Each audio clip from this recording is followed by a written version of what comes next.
انہو هو الغفور الرحیم، بے شک وہ بہت زیادہ معاف کرنے والا اور رحم کرنے والا ہے۔ دیکھو اللہ معاف کرنے والا اور رحم کرنے والا، توبہ کرنے والوں کے لیے، گناہگاروں کے لیے اس کی وعیدیں ہیں۔ ان عذابی هو العذاب العلیم، میرا عذاب دردناک ہے۔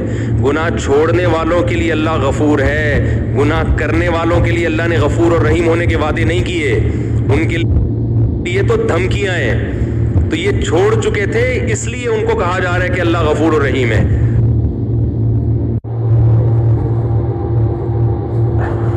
اور آج کل جو چل رہا ہے مارکیٹ میں، ایک عدد وائف، ایک بچہ اور بہو گھر میں لانے سے پہلے ہی آپ کا انتقال ہو چکا ہوتا ہے، کیونکہ آپ نے ایسی عمر میں شادی کی ہوتی ہے کہ بہویں دیکھنا آپ کو نصیب نہیں ہوتی، اور اگر بہو آ بھی گئے تو دادا بننے سے پہلے انا للہ ہو جاتا ہے۔ میں جتنے جنازے پڑھا رہا ہوں، دادے کا ایک جنازہ بھی نہیں آ رہا، سارے ابا کے آ رہے ہیں۔ بچپن میں سارے دادوں کے جنازے آیا کرتے تھے، اس کا مطلب دادا بننے سے پہلے ہی فوت ہو جاتے ہیں۔ یہ تھوڑی کہ دادا مر نہیں رہا ابا مر رہا ہے، اس کا مطلب یہ کہ دادا بننے سے پہلے مر رہا ہے، دادا بن ہی نہیں رہا۔ اس طرح دادے مارکیٹ سے کیا ہو رہے ہیں؟ شارٹ ہو رہے ہیں۔ تو دیر سے شادی کا عذاب ہے یہ۔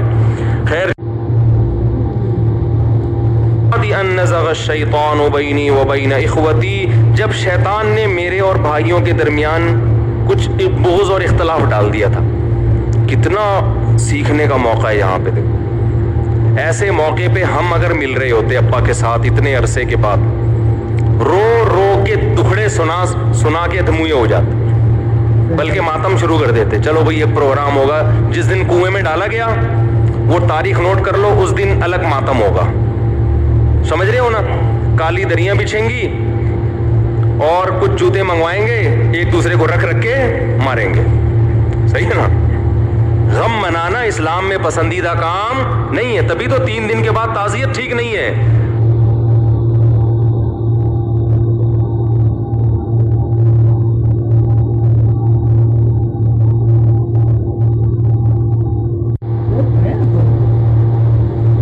اسلام میں پسندیدہ کام نہیں ہے، تبھی تو 3 دن کے بعد تعزیت ٹھیک نہیں ہے۔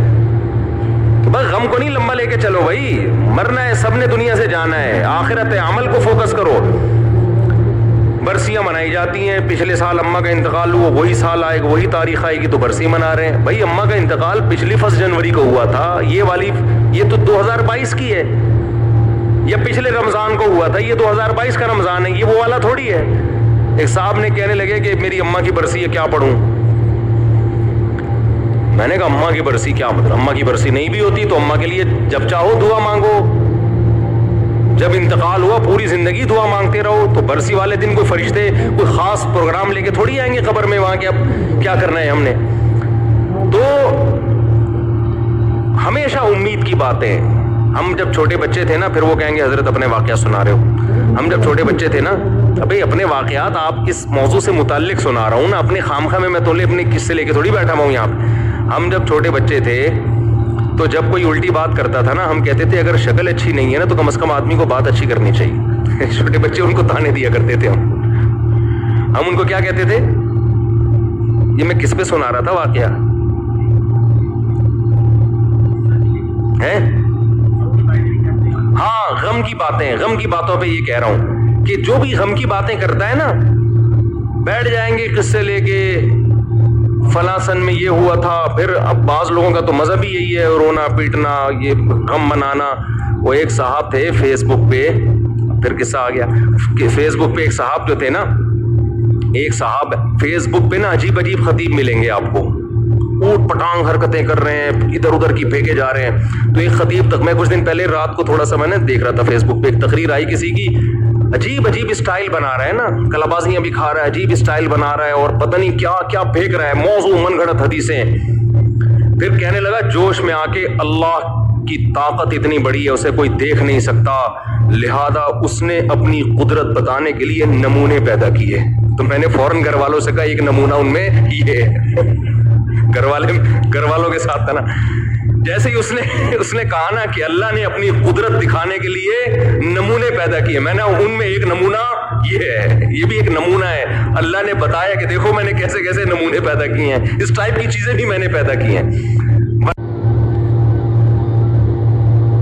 کہو گے سبحان اللہ، اللہ کی قدرت ہے، یہ سائنس کا کرشمہ نہیں ہے، یہ نیچرل پروسیس سے ایسی چیزیں پیدا نہیں ہوتی، یہ خدا نے اپنی قدرت دکھائی ہے کہ ایسا نمونہ پیدا کیے اس اللہ۔ تو فیس بک پہ اللہ کی قدرت کا اور یقین ہوتا ہے، اور لوگ ان سے بڑے نمونے ہوتے ہیں جو سامنے بیٹھ کر نعرے لگا رہے ہو سبحان اللہ اور پتہ نہیں کیا کیا کر رہے ہوتے ہیں، وہ اس سے بڑے نمونے ہوتے ہیں۔ خیر، تو اب دیکھو یوسف علیہ السلام کیسی شکر کی باتیں کر رہے ہیں۔ ہونا یہ چاہیے تھا، کہتے ابا بڑی ٹینشن میں گزرا ہوں، میرا ٹائم، آج آپ مجھے دیکھ رہے ہیں کہ میں بادشاہ بنا ہوا ہوں، لیکن اس کے پیچھے ایک طویل کہانی ہے، غموں کی ایک طویل داستان ہے۔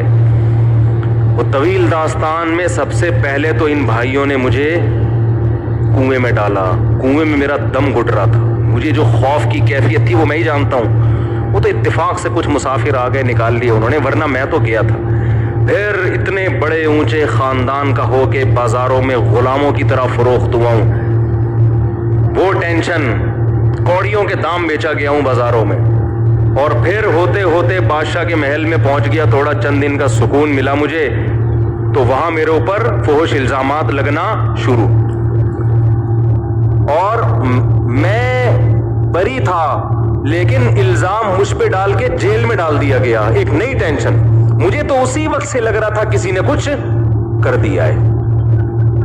یہ مجھے جو اس دن ہمارے گھر میں آئی تھی نا آپا، وہ ایسے ٹیڑھی آنکھوں سے دیکھ کے انہوں نے کوئی تعویذ کیا ہے، کیونکہ محلے میں کتنی بڑی داڑھی والے بزرگ ہیں، دیوبندی ہیں اور حضرت کے فلاں کے خلیفہ ہیں، ان سے میں نے پوچھوایا تھا، انہوں نے بھی یہی بولا تھا کہ کچھ کیا ہے تمہارے اوپر، تم چونکہ خوبصورت ہو، تمہیں کچھ جو ہے نا حسد کی نظر سے جو ہے کوئی تعویذ گنڈا کیا تمہارے اوپر۔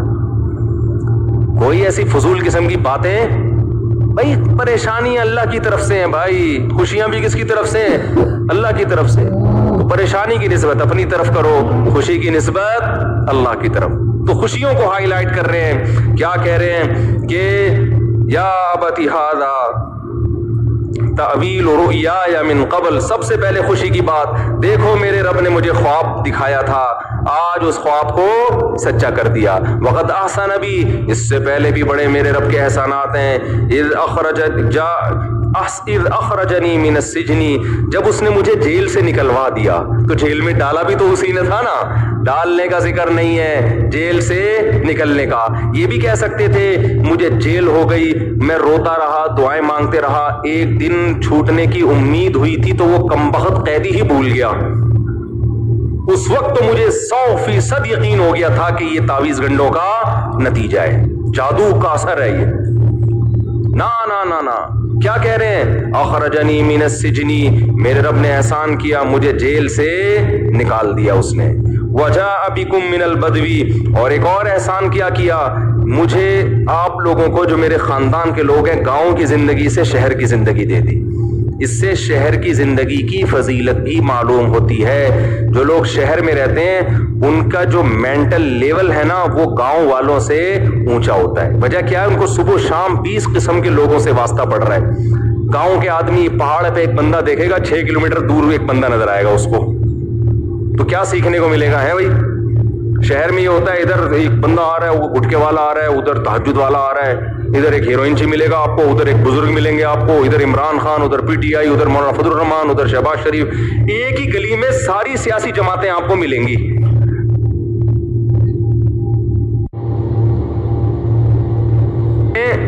ہماری جاننے والی خاتون کی اپنی بچپن کی فرینڈ سے SMS پہ لڑائی ہوئی ہے، یہ عمران خان کی حمایت کر رہی ہے، وہ مولانا فضل الرحمان کی، اور جو گالیاں ان کی پرانی دوستوں کی چلی اور ایک دوسرے کو بلاک کر دیا انہوں نے، اور یہ پھٹا میرے پاس آیا تو میں نے کہا ان کو گھر میں کھانا پکاؤ، آلو پیاز کاٹو یار، لائف کو انجوائے کرو، رمضان کی راتوں میں تم بیٹھ کے کیا کر رہے ہو؟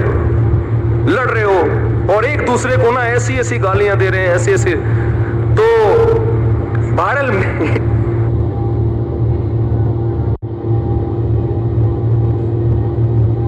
فرمایا کہ تمہیں اللہ تعالیٰ نے گاؤں سے لے آیا، اور من بعد ان نزغ الشیطان بینی و بین اخوتی، اب بھائی کھڑے ہوئے ہیں، تو سارا پروسیس ہوا کس کی وجہ سے تھا؟ بھائیوں کی وجہ سے نا۔ تو اب آخر میں کہنا چاہیے تھا کہ ابا میں جیل گیا اور کنویں گیا، آج یہ جو اتنے گھننے بنے ہوئے ہیں نا, اتنے اچھے بنے ہوئے, سجدے کر رہے ہیں اور پروٹوکول دے رہے ہیں, کیا تو سارا انہوں نے ہے. ٹھیک ہے, میں نے اگنور کر دیا, میں آپ سے بدلہ نہیں لے رہا, میں نے معاف کر دیا, ذمہ دار بہرحال یہی ہیں. نا نا نا نا نا, یہاں کیا کہہ رہے ہیں, من بعد ان نزغ الشیطان بینی و بین اخوتی. یہ سب یہ ہوا کیوں؟ شیطان نے میرے اور میرے بھائیوں کے درمیان نفرت ڈال دی. تو ساری بلی کس پہ ڈال دی؟ شیطان پہ. گویا یہ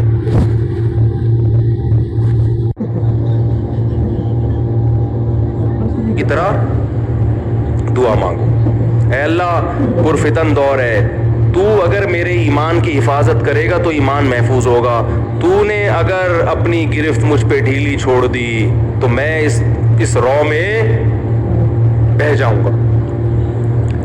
تبھی تو قرآن نے دعا سکھائی ہے کہ ہمارے نیک بندے دعا کرتے ہیں, ربنا لا تزغ قلوبنا بعد اذ ہدیتنا, اے اللہ جب تو نے ایک دفعہ ہمیں ہدایت دے دی تو ہمارے دلوں کو اب ٹیڑھا نہ ہونے دینا.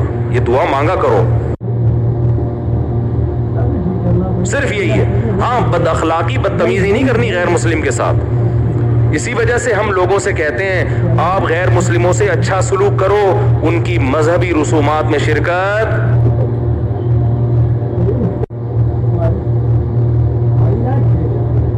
کھلاؤ پلاؤ, ٹھیک ہے, ہدیے دو ان کو. مذہبی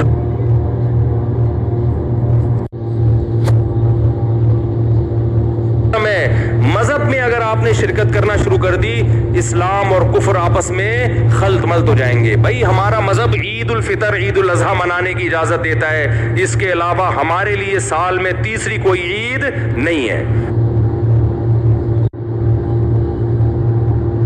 بات کر لوں, دیکھو جو اسلام کے شعائر ہیں نا ان پہ کمپرومائز مت کرو. اسلام میں بڑا دن جمعے کا دن ہے. آج ہمارے بہت سے لوگوں نے, حکومت نے جب سے جمعے کی چھٹی ختم کی نا, اس کے بعد سے بہت سے لوگوں نے جمعے میں غسل کرنا چھوڑ دیا, صاف ستھرے کپڑے پہننا چھوڑ, ایسے ہی آفس میں اٹھ کے نماز پڑھنے چلے جاتے ہیں. ہمیں یاد ہے بچپن میں ہر گھر میں لوگ جمعے کے دن نہاتے تھے, صاف ستھرے کپڑے پہنتے تھے. یہ شاعر میں سے ہے یہ چیز. مسلمان جمعے کا دن مناتا ہے, اس کو تعظیم دیتا ہے.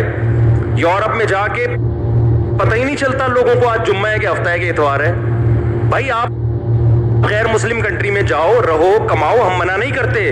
جمعے کے دن یہ ثابت تو کرو کہ مسلمانوں کا یہ دن کیا ہے, بڑا دن ہے.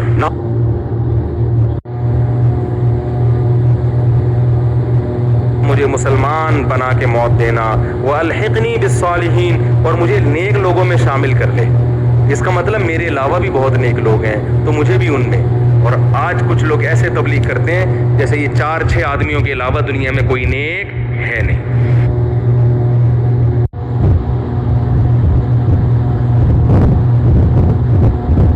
حدیث سنتا تھا کہ دنیا سجن المؤمن, دنیا مومن کا قید خانہ ہے. تو حقیقت ہے مجھے بڑا اشکال ہوتا تھا کہ دنیا تو مومن کے لیے ایک بڑی راحت کی جگہ ہے, کیونکہ آپ اگر اسلام کو فالو نہیں کرتے, ٹینشنیں ہی ٹینشنیں, آپ شراب پیو گے, آپ زنا کرو گے, آپ کی زندگی سے طہارت اور پاکیزگی ختم. تو میں سوچتا تھا یہ حدیث کا مطلب کیا ہے. تو میں نے ایک بڑے عالم بزرگ صدیوں پہلے گزرے, نام ان کا ذہن میں نہیں, ان کا قول سنا. وہ کہتے ہیں مجھ سے ہر حدیث حل ہو گئی ہے, ہر حدیث کی شرح میں نے کر لی ہے, ہر حدیث کا مطلب مجھے سمجھ میں آ گیا ہے, لیکن مجھے اس حدیث کا مطلب سمجھ میں نہیں آیا کہ دنیا مومن کے لیے قید خانہ کہاں سے ہو گئی.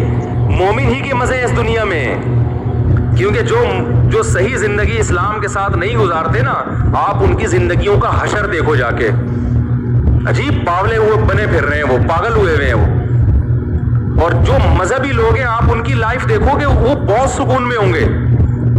تو میں نے کہا کہ یار جب اتنے بڑے بزرگ کو اس حدیث کا مطلب سمجھ میں نہیں آیا تو ہمیں بھی اگر نہیں آیا تو کیا ہو گیا.